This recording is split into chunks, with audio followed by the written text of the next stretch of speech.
Bienvenue sur le podcast de l'Église du Plateau. Quel que soit votre parcours de foi jusqu'à aujourd'hui, nous espérons que le message que vous êtes sur le point d'écouter vous aidera à mieux connaître Dieu tel qu'il se révèle dans la Bible et à découvrir la vie qu'il veut vous offrir. Aujourd'hui, on continue notre série sur le Sermon sur la montagne. Normalement, vous savez maintenant où ça se situe, chapitres 5, 6 et 7 de l'Évangile de Matthieu. Comme je le répète chaque semaine, c'est un peu l'équivalent de la conférence TED de Jésus. Si cette référence ne vous parle pas, j'espère que depuis le temps, vous avez pu mettre au moins sur YouTube conférence TED pour voir de quoi je veux parler. Et donc voilà, ça fait déjà un mois qu'on est dans cette série. Donc je vous encourage chaque semaine à lire et relire ces 3 chapitres. Ça prend quelques minutes, c'est assez rapide. Donc, j'espère que vous êtes déjà bien familiarisés avec ces chapitres-là. C'est sûr, la Bible, de manière générale, ça peut être un grand livre, un gros livre un peu intimidant. Et des fois, c'est difficile de savoir comment s'y prendre pour la lire. Il y a plein de parties, c'est un peu complexe. Si vous n'avez pas l'habitude de lire la Bible et si vous ne savez pas par où démarrer, franchement, ces 3 chapitres-là sont un bon point de départ. Et puis, vous pouvez ensuite étendre à l'Évangile de Matthieu de manière générale. Et puis si vous avez des difficultés à lire la Bible, n'hésitez pas à venir me voir, on pourra en discuter pour voir comment vous aider, vous accompagner pour incorporer un peu plus de Bible dans votre quotidien. Et si vous n'avez pas de Bible physique, après il y a plein d'applications, mais vous n'avez pas de Bible physique, l'Église du Plateau sera très heureuse de pouvoir vous en offrir une. Vous allez simplement voir l'équipe à l'accueil à la fin de la célébration et vous pourrez avoir une Bible qui vous sera offerte par l'Église. Et comme je le répète à chaque fois dans cette série, aujourd'hui nous allons voir un sujet qui est fondamental à la vie chrétienne. C'est un peu le refrain de la série. Et justement cette semaine, c'est la prière et le jeûne. On va associer les deux comme un sujet dans la mesure où le jeûne peut venir compléter le thème principal, la réalité de la prière. Et c'est réellement un sujet à la fois fondamental pour la vie chrétienne, mais en fait même au-delà, j'ai trouvé un sondage sur sur la pratique de la prière en France qui date déjà d'une dizaine d'années, mais qui est quand même, je pense, encore d'actualité. Et j'étais interpellé de voir que la prière, c'est vraiment, si les personnes ont une pratique religieuse, une pratique spirituelle, c'est la prière. Même quand elles n'ont aucune autre pratique, il reste quand même la prière. Cette étude concluait que si on inclut toutes les formes de prière, y compris la méditation, on a 50% des Français qui prient ou qui méditent au moins de temps en temps. Et même si on enlève la méditation, parce que c'est vrai que c'est une catégorie un peu floue, et si on enlève ceux qui disent prier que très rarement, on a quand même 30% des Français qui prient régulièrement.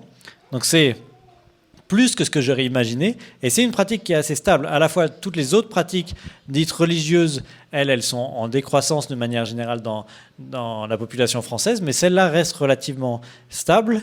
Mais une évolution très claire par rapport à la prière, c'est que chacun progressivement définit la prière de manière très personnelle, individuelle. Chacun, on pourrait dire, a sa définition de la prière, et tout le monde peut le pratiquer de manière différente, à des rythmes différents, à des dieux différents, voire même, et je reviendrai sur ce point-là, de plus en plus sans aucun dieu auquel prier, mais quand même en maintenant la prière. Et dans ce sens-là, la méditation montre bien le succès de la méditation montre bien cet élargissement de cette pratique spirituelle, de simplement avoir un moyen de connexion avec le divin dans un sens large, mais sans forcément avoir toutes les catégories que nous, on pourrait associer dans ce qu'on peut trouver dans la Bible. Mais justement, c'est ce que je voudrais qu'on puisse voir ce matin, c'est comment ça se fait que de plus en plus de personnes sans religion peuvent pratiquer de plus en plus la prière, ou en tout cas continuer à pratiquer la prière. Et comment ça se fait, si on est honnête, je ne vais pas faire de sondage parmi nous ce matin, que par contre quand on est chrétien, bien souvent c'est difficile d'intégrer la prière dans notre quotidien, et c'est une difficulté régulière de dire mais j'arrive pas à trouver du temps, j'arrive pas à trouver la motivation de prier régulièrement. Qu'est-ce qui peut expliquer ce décalage entre cette pratique dans la population générale qui se maintient, voire se renforce chez certains, même lorsqu'ils n'ont pas de Dieu, alors que bien souvent, si nous croyons en Dieu, dans le Dieu de la Bible, nous avons du mal à intégrer la prière dans notre quotidien. Alors avant de creuser cette question, pour démarrer la recherche dans cette question-là, on va commencer par lire ce que Jésus dit au sujet de la prière dans le Sermon sur la montagne. Au chapitre 6, on va lire les versets 5 à 18. Matthieu 6, verset 5. « Quand vous priez, vous ne serez pas comme les hypocrites. Ils aiment à prier debout dans les synagogues et au coin des grandes rues pour que tout le monde les voie. Je vous le déclare, c'est la vérité, ils ont déjà leur récompense. Mais toi, lorsque tu veux prier, entre dans ta chambre et à l'écart, ferme la porte pour prier ton Père qui est là, dans cet endroit secret. Et ton Père qui voit ce que tu fais en secret te récompensera. » Verset 7. « Quand vous priez, ne répétez pas sans fin les mêmes choses comme les païens. Ils disent qu'ils sont exaucés en multipliant les paroles. Mais ne les imitez pas, car votre Père sait de quoi vous avez besoin avant même que vous ne lui demandiez. Vous donc, priez ainsi, notre Père qui est dans les cieux, que chacun reconnaisse qui tu es, que ton règne vienne, que ta volonté soit faite sur la terre comme dans les cieux. Donne-nous aujourd'hui le pain dont nous avons besoin. Pardonne-nous nos torts, comme nous pardonnons aussi à ceux qui nous ont fait du tort. Et ne nous laisse pas entrer dans l'épreuve, mais délivre-nous du mauvais. » Et ensuite, il aborde le sujet du jeûne, au verset 16. « Quand vous jeûnez, ne prenez pas un air triste, comme font les hypocrites. Ils prennent une mine défaite, afin de montrer aux gens qu'ils jeûnent. Je vous le déclare, c'est la vérité, ils ont déjà leur récompense. Mais toi, quand tu jeûnes, parfume ta tête et lave-toi le visage pour ne pas montrer aux gens que tu jeûnes. Seul ton Père qui est là dans le secret le saura, et ton Père qui voit ce que tu fais en secret te récompensera. » Alors, en quelques versets, Jésus dit beaucoup de choses sur la prière et le jeûne, mais il y a une chose, et ça vaut le coup de le remarquer, il y a une chose qu'il ne dit pas sur le jeûne et la prière. Jésus ne dit pas, c'est très important de prier, c'est très important de jeûner régulièrement, c'est vraiment la base de ta relation avec Dieu. Il dit comment prier, mais il ne dit rien sur l'importance de la prière. Et ça peut paraître un peu étonnant, surtout si vous avez grandi en église, on vous a dit encore et encore, lis ta Bible et prie chaque jour, prie chaque jour. Vous voyez, vous avez tous, si vous avez grandi en église, vous avez tous pu entendre ça. Donc peut-être pour certains qui avaient du mal à prier régulièrement, il y a peut-être une lueur d'espoir de dire « Ah, Jésus, il ne dit pas que c'est important, donc peut-être c'est pas si important, peut-être qu'on m'a lavé le cerveau quand j'étais enfant, mais en fait, c'est pas si vrai que ça. » Sauf que, pourquoi Jésus n'en parle pas ? Pourquoi Jésus n'aborde même pas le sujet de l'importance de la prière ? Simplement parce que c'était une évidence pour tout le monde à l'époque. C'était la partie, le point sur lequel tout le monde était d'accord. Et bien au-delà les Juifs étaient d'accord là-dessus, tous les disciples de Jésus étaient d'accord là-dessus, même les Grecs et les Romains qui avaient tout un panel de dieux étaient au clair là-dessus. Ça pouvait prendre des formes très diverses, mais il y avait un consensus de dire que notre relation avec Dieu ou avec les divinités pour les autres religions se construit sur la base, la prière joue un rôle fondamental et le jeûne, associer le jeûne à la prière, fait partie des pratiques fondamentales de la construction d'une relation avec Dieu.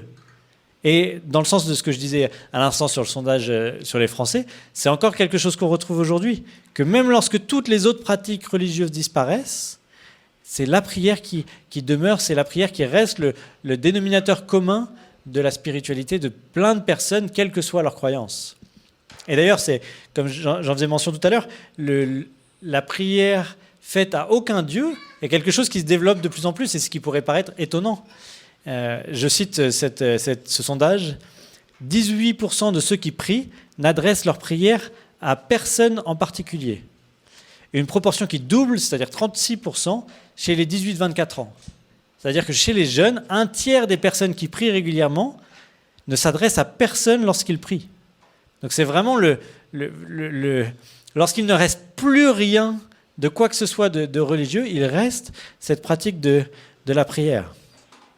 Et Jésus, bien sûr, lui, il s'adresse à quelqu'un lorsqu'il donne cet exemple de prière, cette prière qui s'est adressée à notre Père, et notre Père dans le sens de ce Dieu qui se révèle dans les Écritures, qui a délivré Israël et qu'il vient représenter pour l'établissement du royaume de Dieu. Donc c'est très spécifique. Mais fondamentalement, Jésus part sur ce point de départ que la prière et associée au jeûne font partie des briques fondamentales de la construction de notre vie spirituelle. Et dans ce sens-là, désolé si vous espériez, si vous aviez une lueur d'espoir à l'idée que la prière finalement n'était pas si importante que ça. Ça fait vraiment partie du point de départ. Et donc, c'est vraiment un un élément fondamental. Si vous voulez, de la même manière que si vous voulez avoir une hygiène de vie de manière générale, il y a des fondamentaux sur votre sommeil, sur votre alimentation, sur le sport, sur des choses comme ça. Pour ce qui s'agit de votre hygiène de vie spirituelle, il y a des éléments indispensables et la prière en fait partie. Ça fait partie des éléments de base. Et si c'est aussi simple que ça, que si vous avez l'impression que votre vie spirituelle ne va nulle part, si vous êtes en galère sur tous les plans, si vous n'arrivez pas à vous en sortir, mais qu'en même temps, la prière n'a aucune place dans votre vie, ça doit faire partie du démarrage, du point de départ de votre diagnostic. C'est-à-dire que, alors, toutes les choses de notre vie chrétienne ne se résument pas à la prière, mais s'il n'y a pas de prière, alors c'est déjà le point de départ de dire, si déjà je commençais par là, si déjà dans mon quotidien il y avait quelque chose qui participait à mon hygiène de vie spirituelle, ça permettrait de me faire avancer dans la bonne direction. Ça ne va pas forcément résoudre tous vos problèmes d'un coup, mais s'il n'y a pas ça, alors c'est essentiel de déjà commencer par là. On aimerait bien, dans plein de domaines de notre vie, avoir des solutions magiques, un peu et puis Internet est très fort, YouTube et autres, pour nous vendre en 2 minutes la solution magique pour résoudre tous nos problèmes. Mais en général, on n'aime pas trop les trucs un peu plus compliqués, de simplement se remettre en question et changer notre quotidien sur le long terme et espérer des fruits sur le long terme. Mais la prière, ça fait partie de ces choses-là qui doivent faire partie de ce qui construit au jour le jour notre vie avec Dieu.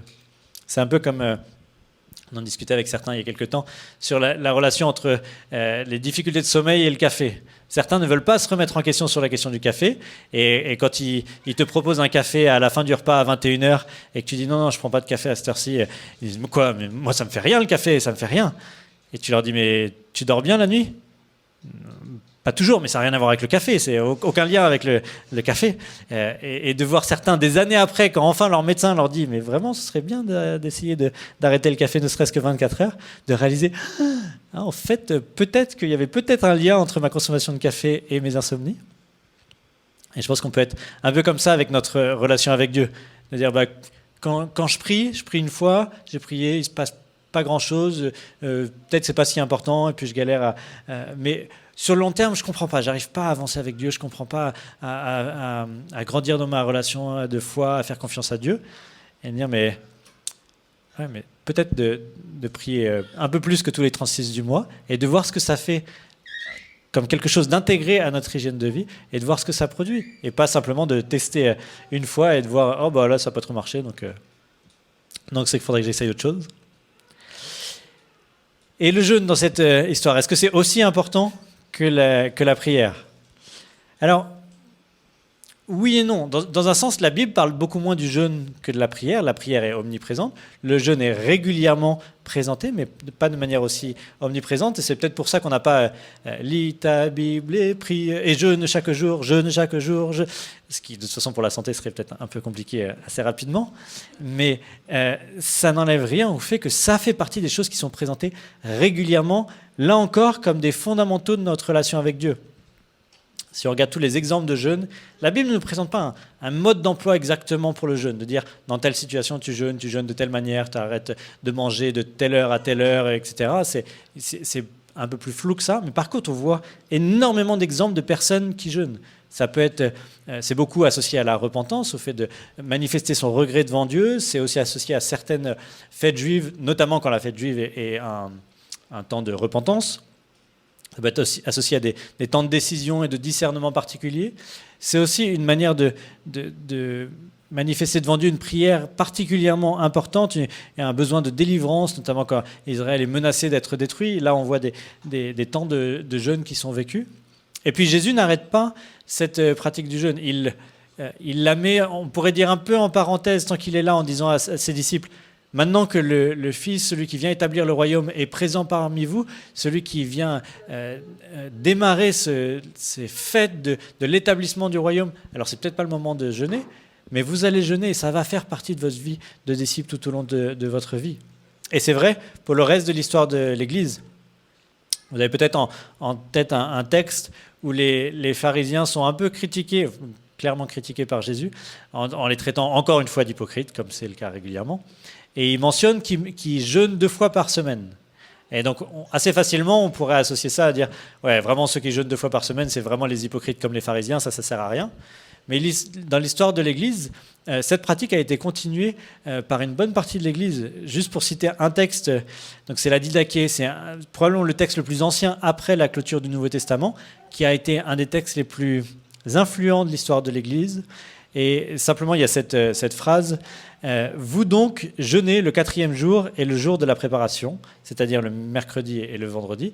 Pour eux, ça faisait partie de la pratique normale de jeûner 2 fois par semaine. Simplement, dans la petite guéguerre de l'époque, ils mentionnaient bien qu'il ne fallait pas que ce soit les mêmes jours que les pharisiens pour se distinguer, que les juifs de manière générale. Mais il y avait cette compréhension de dire la prière doit faire partie de notre quotidien et ça fait partie des choses normales, ça n'a rien d'exceptionnel de pouvoir associer le jeûne avec la prière. Donc au-delà d'un mode d'emploi, de règles, de lois qu'il y aurait à respecter, il y a cet encouragement de dire, et je ne sais pas qui jeûne parmi nous, mais si vous ne jeûnez jamais, mais là aussi peut-être essayez, quel que soit le format que vous choisissez, peut-être un peu plus que juste entre 2 repas, mais peut-être de sauter déjà un repas et puis de voir, peut-être de le faire, je ne sais pas, 1 fois par mois et de voir si ça peut participer à votre spiritualité et puis 1 fois par semaine ou à des moments particuliers. Mais je vous encourage à voir comment le jeûne peut faire partie de votre hygiène de vie et comment ça peut renforcer et aider votre vie de prière. Donc ça, c'est un peu la base d'une certaine manière, c'est un peu tous les sous-entendus, les prérequis pour entendre ce que Jésus va dire ensuite. Jésus, encore une fois, n'entre pas dans ces détails-là, dans ce texte-là, mais c'est un peu ce qu'il suppose avant d'arriver à ce qu'il dit vraiment. Et donc, quel est le message, quel est le point principal, qu'est-ce que Jésus veut dire dans son enseignement qu'on a lu tout à l'heure? Alors, à travers de quelques exemples, et c'est comme toujours dans le Sermon sur la montagne, c'est très court, très dense, mais il prend quelques exemples pour critiquer ceux qui cherchent à se faire bien voir grâce à leur pratique de la prière et du jeûne. Et donc à l'époque, c'était tentant de montrer à quel point on prie beaucoup et de le faire de manière publique, bien visible, de prier beaucoup, d'utiliser plein de mots, et puis publiquement aussi de jeûner, que les gens sachent qu'on jeûne régulièrement. Et ça devait apporter une certaine réputation avec les personnes autour de nous. Les gens devaient conclure « Waouh, cette personne est vraiment pieuse, elle est vraiment attachée à Dieu ». Et ça pouvait prendre des formes quasiment grotesques. Et Jésus mentionne le fait de prier au coin des rues, sur les places publiques. Ce n'était pas forcément une pratique habituelle, il n'y avait pas une pratique de se rassembler au coin des rues pour prier. Mais ce qu'on peut supposer, notamment ce qu'un commentateur de ce texte suppose, c'est qu'il y avait un certain horaire pour prier dans l'après-midi, et donc certains s'organiser pour avoir juste le trajet au bon moment, sur le bon trajet, pour qu'au moment où c'est l'heure de prier, ils arrivent pile poil sur la place publique pour pouvoir avoir leur prière régulière devant tout le monde. Donc ça avait un côté un peu grotesque, quoi, de dire « Oh, bah, pas de bol, je dois prier au milieu de tout le monde », simplement pour faire sa réputation. Alors, c'est là où on voit que, globalement, dans les grandes lignes, il y a un certain décalage avec notre contexte actuel. Je vois mal quelqu'un d'entre nous trouver une excuse bidon pour se retrouver devant le bâtiment Eiffel à 8h30 pour je vais devoir prier publiquement devant tout le monde. Et puis c'est probable que ça ne vous attire pas une très bonne réputation. Vous pouvez essayer si vous voulez, mais c'est possible que l'effet soit exactement l'inverse de ce qui se serait produit à l'époque. En église, ça peut arriver. Suivant les églises, c'est intéressant, suivant les cultures d'église, certaines cultures, notamment dans l'église où on était juste avant, il fallait faire des grandes prières avec plein de citations bibliques, et puis si possible des citations bibliques un peu obscures qu'on ne connaît pas, comme ça donnait un certain prestige à notre prière. Alors personne ne le disait comme ça, mais implicitement dans la culture, ça se faisait. Dans d'autres cultures, il faut prier très fort et très longtemps, avec des déclarations pleines de foi, bien affirmatives, etc. Et là, ça va être ça qui va être bien vu. Et donc, chaque culture a un peu ses critères. Même pour le jeûne, il peut être tentant d'avoir un jeûne toujours plus radical. Et puis souvent, le jeûne ultime, c'est celui des 40 jours pour vraiment aller jusqu'au bout. J'avais un pasteur qui avait fait une fois un jeûne de 40 jours et puis il prêchait sur Jésus dans le désert avant la tentation avec ses 40 jours de jeûne. Et donc, il mentionnait en passant son expérience du jeûne de 40 jours et nous expliquer à quoi ça peut ressembler de jeûner 40 jours et pour bien nous expliquer le texte de ce que Jésus avait pu vivre à ce moment-là. Mais il était aussi en train de nous rappeler à tous que lui, il avait jeûné 40 jours. Donc, dans quelle mesure il y avait un certain intérêt à pouvoir avoir l'occasion de partager à tout le monde à quel point il était radical dans sa pratique du jeûne, je ne sais pas. Mais bref, il peut y avoir des manières plus subtiles au travers desquelles on cherche à construire notre réputation aux yeux les uns des autres. Et si c'est votre tentation de construire votre réputation parmi nous au travers de votre manière de prier ou de votre pratique du jeûne, là, l'application du texte de l'enseignement de Jésus est assez claire. Il vous encourage à arrêter, tout simplement, et de ne pas utiliser la prière ou le jeûne dans ce sens-là. Mais il me semble que Jésus touche à un sujet beaucoup plus profond que ça. Si on s'arrêtait à ça, c'est-à-dire n'utilisez pas la prière ou le jeûne pour vous faire une bonne réputation, ça c'est... À la fois, c'est assez évident, et puis c'est quand même bien de l'entendre, mais il va plus loin, parce qu'il fait tout un contraste. Il présente en fait deux manières de construire sa vie spirituelle. Une manière où on construit sa réputation auprès des autres, et une manière où on attend une récompense de la part de Dieu. Et donc je voudrais justement souligner ces deux manières et de creuser ce qu'il y a de différent entre ces deux manières de construire sa relation avec Dieu, et en particulier de construire sa vie de prière comme moyen de construire sa relation avec Dieu. La première, c'est qu'on peut utiliser la prière comme un moyen où on espère que Dieu nous file un coup de main quand on a des besoins. Dans ce cas-là, Dieu est un peu notre assistant céleste, c'est un peu notre coach divin, c'est un peu le génie dans la lampe, où on frotte la lampe et on vient lui demander 2-3 trucs quand on a besoin de quelque chose, et il vient répondre à nos besoins. Et dans ce cas-là, si Jésus est juste le génie dans la lampe, alors toutes les aides sont les bienvenues. Si on galère dans un sujet, on va frotter la lampe en espérant qu'il se passe quelque chose, mais on va aussi faire tous nos efforts possibles, et puis on va essayer de voir dans quelle mesure notre réputation auprès des autres peut nous aider. On peut construire notre réseau pour avoir aussi plein d'autres solutions. On peut compter sur notre sagesse, sur nos diplômes, sur notre compte en banque, sur tout un tas de choses. On fait un peu un paquet de tout ça, et puis au cas où, on rajoute un peu de prière, et puis on espère qu'on s'en sorte bien. Et je crois réellement que pour beaucoup d'entre nous, si la prière est si difficile à incorporer dans notre quotidien, c'est justement parce que c'est une prière où Dieu est juste là pour nous filer un coup de main. Et donc, on attend soit d'être en galère, soit d'avoir une grosse difficulté. Et là, on n'oublie plus de prier. Je dis des fois, en général, quand on est devant une copie d'examen, souvent on se souvient de l'intérêt de prier, parce qu'on a fait ce qu'on pouvait, mais on réalise nos limites à ce moment-là.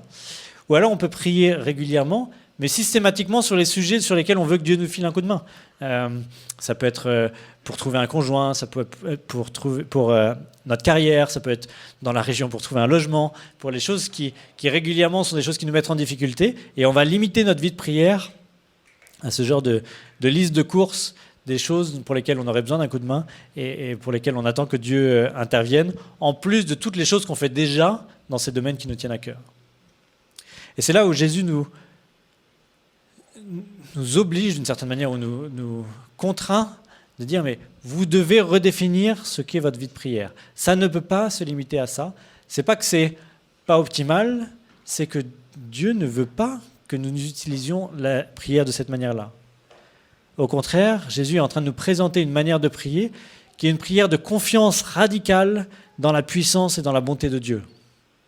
Et c'est pour ça qu'il insiste sur les récompenses. C'est un élément qui revient régulièrement dans le Sermon sur la montagne, mais là, rien que dans le texte qu'on a lu, au verset 6 et 17, et puis déjà au verset 4 juste avant, il y a quasiment 3 fois la même phrase. « Ton Père, qui voit ce que tu fais en secret, te récompensera. » C'est pas de dire « lâche complètement prise, n'attends rien de la vie, et puis tu verras bien ce qui te tombe dessus. » C'est non, attends-toi vraiment à ce que Dieu prenne soin de toi, de manière exclusive, et n'en fais pas un bonus en plus de toutes les options que tu utilises pour essayer de t'en sortir. Et c'est là où la manière dont il nous invite à prier est une forme de test pour savoir quelle confiance on va être prêt à mettre en lui. Il est en train de nous dire, si tu crois vraiment en Dieu, si tu crois vraiment qu'il est un bon Père qui pourvoira pour toi, alors tu seras prêt à ne pas te soucier d'avoir l'air spirituel, tu vas arrêter de mettre ta confiance dans tout un tas d'autres choses, dans ta réputation, mais aussi ton intelligence, ta sagesse, tes ressources, tout ce qui peut être une alternative, et tu vas commencer à lâcher prise pour que cette relation avec Dieu soit vraiment la source de ta confiance, la source que ce soit vraiment Dieu qui soit celui qui vient pour apporter la solution et que tu attendes ça réellement de la part de Dieu. Et donc, c'est une manière assez fondamentalement différente de voir notre relation avec Dieu. Et c'est là, de manière un peu ironique, que je crois que certains non-chrétiens sont plus proches de ce que Jésus demande que des fois ce que nous vivons. Parce que pour un non-chrétien qui ne croit pas du tout en Dieu et qui prie régulièrement à personne en particulier, qu'est-ce qu'il est en train de faire? Il ne s'attend pas à ce que ce personne en particulier vienne lui filer un coup de main. Il y a simplement une démarche de dire « je ne suis pas le centre de l'univers et je me confie dans quel que soit qui pourrait y avoir là-haut et j'arrête d'être le centre de l'univers et je me centre sur ce qui pourrait être le centre de l'univers à l'extérieur. » Et Jésus est en train de dire, mais il y a une démarche là de nous-mêmes, de se décentrer de nous-mêmes. Tant que Dieu est juste là pour nous donner un coup de main, on est au centre de l'univers et Dieu vient comme un bonus dans notre petit cosmos. Mais si on veut vraiment reconnaître Dieu comme Dieu, alors on doit retrouver notre propre place, qui n'est pas au centre de l'univers, mais replacer Dieu à sa place et nous replacer, nous, à notre place.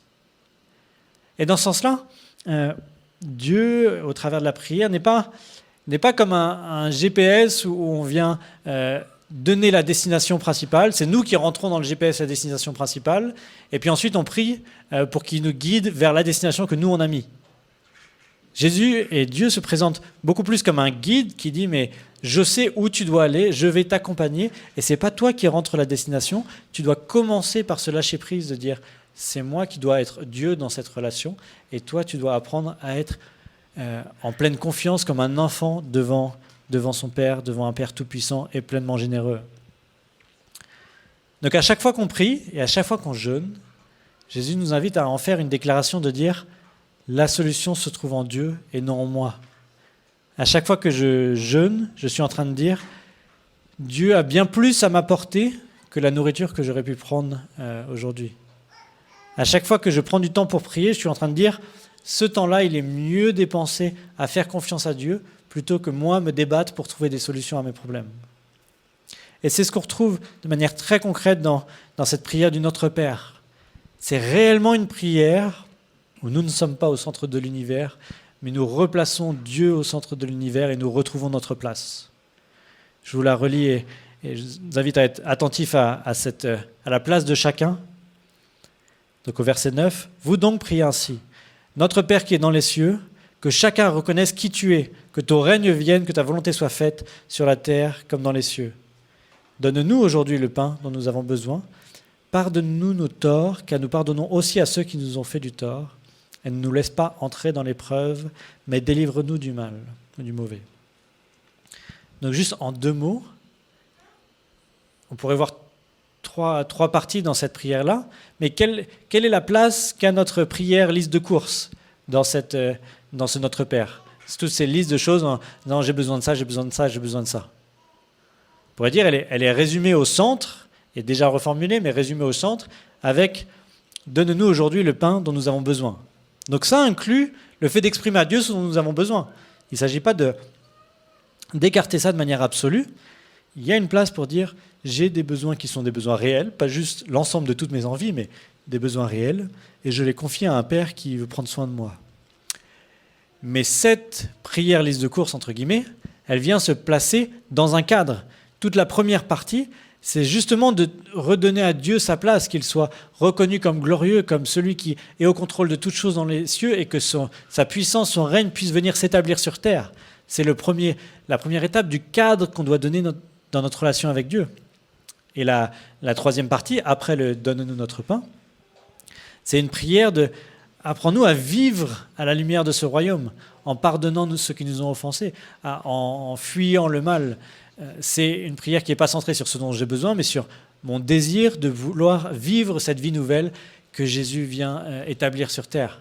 Quand on dit que ta volonté soit faite sur terre, toute la troisième partie de la prière, c'est « mais commence par faire venir ce règne-là dans mon quotidien, dans la manière dont je pardonne les gens, dans la manière dont je m'écarte de ce qui est mal dans ma vie. » Donc là, on y voit vraiment une prière qui est profondément une prière où nous redécouvrons notre place comme des enfants, simplement comme des enfants dépendants et pleinement confiants d'un Dieu qui est un bon Père, qui veut prendre soin de nous, mais qui ne peut pas accepter d'être simplement relégué à la place d'un génie dans une lampe qui vient nous donner un coup de main quand on a besoin d'un coup de main. Et donc, à chaque fois qu'on prie, quelle que soit notre prière, quel que soit notre sujet de prière, c'est l'occasion pour nous de vivre ce lâcher-prise, de dire la solution se trouve en Dieu et pas dans mes efforts, pas dans ma réputation, pas dans mes ressources, pas dans mes capacités. Mais je choisis, par ma prière, par mon jeûne, de dire c'est en Dieu que je veux, c'est en Dieu que je veux trouver la solution. Je crois que c'est lui qui va m'amener à avancer dans la bonne direction, quel que soit ce qu'il choisit de faire dans ma vie, même si ça ne correspond pas exactement à ce que moi j'aurais mis comme adresse dans le GPS.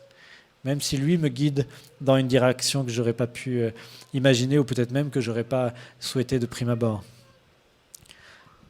Donc, tout simplement, je nous encourage à en faire notre premier sujet de prière, au-delà de tous nos autres sujets de prière. Et Dieu ne rejette pas le fait de partager à Dieu ce dont nous avons besoin. Il ne s'agit pas d'être dans un déni total. Il se présente comme un Père qui veut prendre soin de nous. Mais de commencer par cette prière, dire « Dieu, apprends-moi à te faire confiance. Apprends-moi à te placer dans ma vie comme Dieu et pas juste comme un assistant. » Que par ma prière régulière, par mon jeûne, ce soit une déclaration dans mon hygiène de vie au quotidien de te replacer à la bonne place plutôt que de me placer au centre, de me détrôner pour pouvoir permettre à Dieu de pleinement régner dans nos vies. Donc c'est encore une fois un message qui est beaucoup plus facile à dire qu'à faire. On a toute une vie pour le mettre en pratique, mais je nous encourage à vraiment faire notre prière et je vais commencer par là, par prier maintenant. Et puis si vous avez des remarques, des témoignages ou autres, n'hésitez pas à les partager ensuite. Seigneur, merci pour ta bonté envers nous. Tu n'es pas un Dieu pingre ou distant ou méchant qui ne voudrait pas prendre soin de nous, qui ne voudrait pas répondre à nos prières. Mais tu n'es pas non plus un Dieu qui accepterait d'être simplement là pour nous donner un coup de main. Seigneur, apprends-nous à faire de toi notre Dieu, réellement notre Dieu, et que notre vie de prière, que notre pratique du jeûne soit une occasion pour nous de te donner vraiment cette place de Dieu dans nos vies. Seigneur, pardonne-nous pour toutes les fois où nous te limitons, nous te méprisons même au travers de nos prières qui ne te placent pas à la bonne place. Mais Seigneur, apprends-nous individuellement et aussi en tant qu'Église à te laisser régner, quelles que soient nos ressources, nos envies, nos projets, nos objectifs. Apprends-nous à les déposer devant toi et que tu puisses régner pleinement dans nos vies et que nous puissions être encouragés de voir que nous ne le faisons pas en vain, mais nous avons bien fait de mettre notre confiance dans un Dieu bon et généreux qui veut prendre soin de ses enfants.